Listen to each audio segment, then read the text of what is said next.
I am your physics teacher Shazia from the Government Degree College F Block. Today is the 15th lecture of week 3. We will continue chapter number 1 electrostatics, the learning. Second year मुझे एक student ने बताया कि उनको ये numerical नहीं आ रहा, calculate the net electrostatic force on Q. Net का मतलब ये कि जो है को आपने उसका रिजल्टेंट फाइंड आउट करना है। नेट से हमेशा रिजल्टेंट ही होता है। रिजल्टेंट जो होगा वो क्या होगा कि आपने फर्स्ट ईयर में सेकंड चैप्टर में पढ़ा है कि जब रिजल्टेंट आपने फाइंड आउट करना है तो किस तरह से होगा कि अगर आपने वो चार्ज है तो उसमें से आपने उसकी मैग्नीट्यूड की, अगर जैसे रिजल्टेंट ऑफ द फोर्स है तो आपने उस फोर्स की मैग्नीट्यूड की वैल्यू जो है मैग्नीट्यूड की वैल्यू फाइंड आउट करनी है। फिर और फोर्स की और क्या फाइंड आउट करना है, फोर्स की डायरेक्शन फाइंड आउट करनी है। और ये दोनों चीज़ें जब आप फाइंड आउट कर लेंगी तो आपके पास नेट वैल्यू आ जाएगी। यहाँ आपको उन्होंने डायग्राम जो है वो गिवन है आपके न्यूमेरिकल में, और न्यूमेरिकल में सिर्फ इतनी सी स्टेटमेंट लिखी हुई है। Q1 चार्ज गिवन है 1 माइक्रोकूलम, Q2 चार्ज गिवन है -1 माइक्रोकूलम, फिर उसमें एक Q चार्ज है विदाउट एनी रिप्रेजेंटेशन 4 माइक्रोकूलम, और उसमें डिस्टेंस जो है Q1 to Q distance 1 metre, Q2 and Q distance 1 metre, दोनों डिस्टेंस सेम है। फिर डिस्टेंस आप ये देखें कि एक परपेंडिकुलर ड्रॉ हुआ है, ये परपेंडिकुलर 0.8 मीटर का है। यहाँ से लेके यहाँ तक डिस्टेंस 0.6 मीटर, और यहाँ से डिस्टेंस यहाँ तक 0.6 मीटर। एक एरो बनाया हुआ है और एक फोर्स जो है वो मेंशन है कि एक फोर्स F है, और उसमें जो है वो F को इस तरह से उन्होंने छोड़ दिया है। इट मीन कि अब आपने इसमें से जो है वो बना सकती हैं वैल्यू किस चीज़ की, रिजल्टेंट आप फाइंड आउट कर सकती हैं। इस डायग्राम को आपको अगेन बनाना पड़ेगा कि आप जब बनाती हैं डायग्राम तो वो किस तरह से बनाएंगी कि आप इस एरो के को अपवर्ड एरो ले जाएंगी। ये आपने इसको एरो को अपवर्ड लेके, मैंने आपको कहा था कि जो भी काम आप खुद करती हैं वो आप डॉटेड लाइन से करें, ये नहीं कि आप स्ट्रेट लाइन अगर लेके जाना चाहती हैं स्ट्रेट लाइन तो स्ट्रेट लाइन लेके जा सकती हैं। अब आप क्या कर रही हैं, आप जो है वो फोर्स को रिजॉल्व कर रही हैं, फोर्स को रिजॉल्व कर रही हैं। अब उसको हमने मेंशन कर देते हैं कि ये फोर्स F1 है।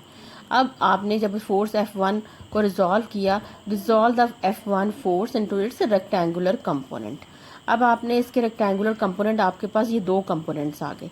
दो कंपोनेंट्स को कौन कौन से होते हैं, एक अलोंग एक्स एक्सिस और other component along Y axis. आप उसको रिप्रेजेंटेशन दे देंगी F1x F1y, दोनों को आपने इसको रिप्रेजेंटेशन दे दी। अब एक और फोर्स है जो ये उसने एरो से इस तरह से हमने उसको मेंशन कर देना। उसने कहा ये F2 फोर्स है। F2 फोर्स आप ऑटोमेटिकली देख लें कि F2 फोर्स को एक बेस मिल गई है जब आपने F1x की बेस दी है, F1 की और बेस कंपोनेंट का आपने दिया है तो उसमें आपको F2 का भी बेस कंपोनेंट मिल गया। इट मीन कि जब आप उसको देखेंगी तो ये F2x है, ये F2y है, ये आपके पास दोनों वैल्यूज़ आ गई। और थीटा की वैल्यू जो है वो आपने ज़रूर मेंशन करनी है, इसलिए थीटा की वैल्यू मेंशन करनी है, इससे आपको परपेंडिकुलर कंपोनेंट बनाने में आसानी होगी। अब आपने यहाँ पे डाटा लिखना है, इसके अलग से मार्क्स होते हैं।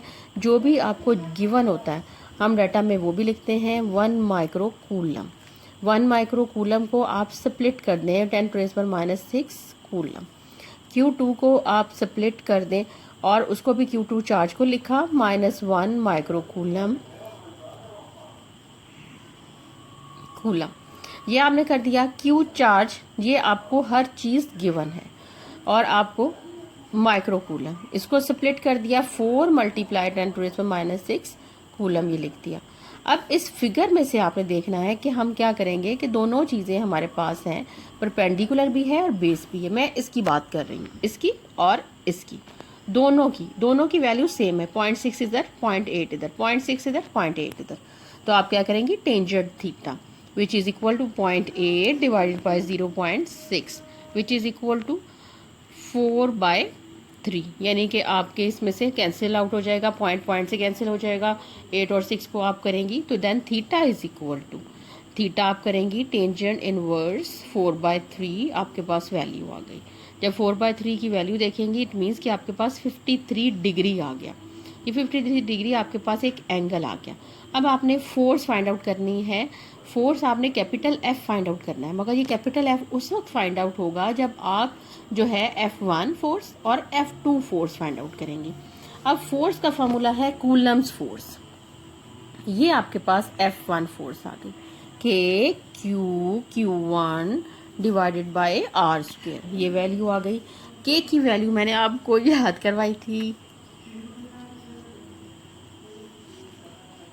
ये मैं वैल्यू पुट कर रही हूँ।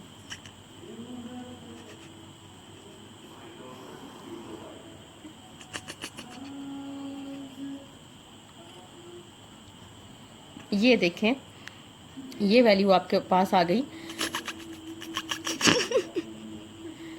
10⁻³ न्यूटन। फोर्स की वैल्यू, फोर्स की unit Newton. F1 force, F2 force के Q2। देखें,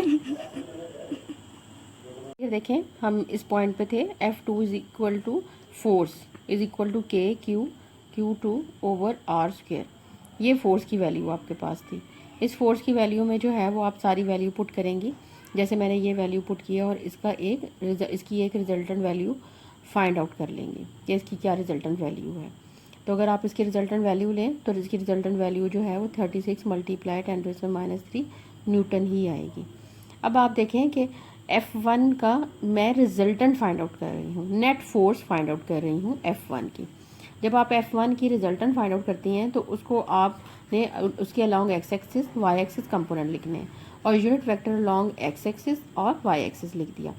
F2 का रिजल्टेंट फाइंड आउट कर रही हूँ, F2 x है, I है, और प्लस F2 j है। ये रिजल्टेंट आ गया, यानी कि दोनों फोर्सेस का रिजल्टेंट है। अब अगर आपने रिजल्टेंट फाइंड आउट करना है F का, तो इससे आप अच्छे तरीके से आपको पता चल जाएगा कि अगर आपने फोर्स का रिजल्टेंट फाइंड आउट करना है तो उसमें क्या होगा। Fx की स्क्वायर की वैल्यू हो जाएगी, Fy स्क्वायर की वैल्यू हो जाएगी, और जो हमने मैग्नीट्यूड की वैल्यू अगर हमने फाइंड आउट करनी है तो ये वैल्यू आपके पास आ जाएगी कि आपने फोर्स का रिजल्टेंट फाइंड आउट करना है। अब आप देखें कि अगर ये फोर्स का रिजल्टेंट आप फाइंड आउट कर रही हैं तो Fx है प्लस Fy है, जिस तरह यहाँ पे x और y है। रिप्रेजेंटेशन जो है ये इंडिकेट कर रही है जो इसकी रिप्रेजेंटेशन है, इसके साथ कोई रिप्रेजेंटेशन नहीं है, इसलिए विदाउट एनी रिप्रेजेंटेशन मैंने इसको यहाँ लिख दिया। अब ये वैल्यूज़ मेरे पास नहीं है, एफ स्क्वेयर की वैल्यू और Fy की वैल्यू ये मेरे पास नहीं है। तो इट मीन्स कि ये Fx क्या है कि आपने दोनों फोर्सेस में जो है, दोनों फोर्सेस कौन सी हैं, F1 और F2, दोनों फोर्सेस का x कंपोनेंट सेपरेट कर लिया, दोनों फोर्सेस का y कंपोनेंट सेपरेट कर लिया। किस तरह से लिख लिया, F1x प्लस F2x, दोनों वैल्यू इस तरह से लिख लिया आपने। और ये जब आप इसको लिख लेती हैं F1x F2x को, तो फिर आपने इनकी वैल्यूज़ का में जो है वो कॉस ऑफ थीटा की वैल्यू ले लेनी है। किस तरह से आपने लेनी है वैल्यू कि आपने Fx को स्प्लिट कर दिया, Fx को स्प्लिट किया, F1 cos of theta plus F2 जो है वो कॉस ऑफ थीटा की वैल्यू। इसमें Fx की वैल्यू जो है वो सारी, जब आप इसमें F1x की वैल्यू पुट करती हैं किस तरह से 36 कर दी वैल्यू मल्टीप्लाई 10⁻³ और कॉस ऑफ हमने फाइंड आउट की थी, कॉस की वैल्यू 53 डिग्री प्लस हो जाएगा 36 मल्टीप्लाई 10⁻³ कॉस ऑफ 53 डिग्री। ये वैल्यू आपके पास आ गई। दोनों में देखें एक ही वैल्यू कॉमन है, हम इसे कॉमन लेंगे, एकदम से कैलकुलेट करने की हमें इस तरह से ज़रूरत नहीं है। और कॉस ऑफ 53 आ जाएगा प्लस कॉस ऑफ 53, 2 टाइम्स आपके पास कॉस ऑफ 53 है, 0.602 प्लस 0.602, ये वैल्यू आ गई। इसको आप सॉल्व करेंगी, वैल्यू को, सारी वैल्यू को सॉल्व कर देंगी, इक्वेशन आ गई 43.3।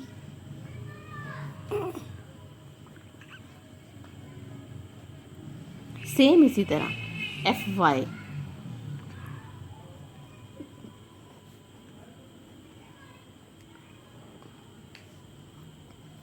y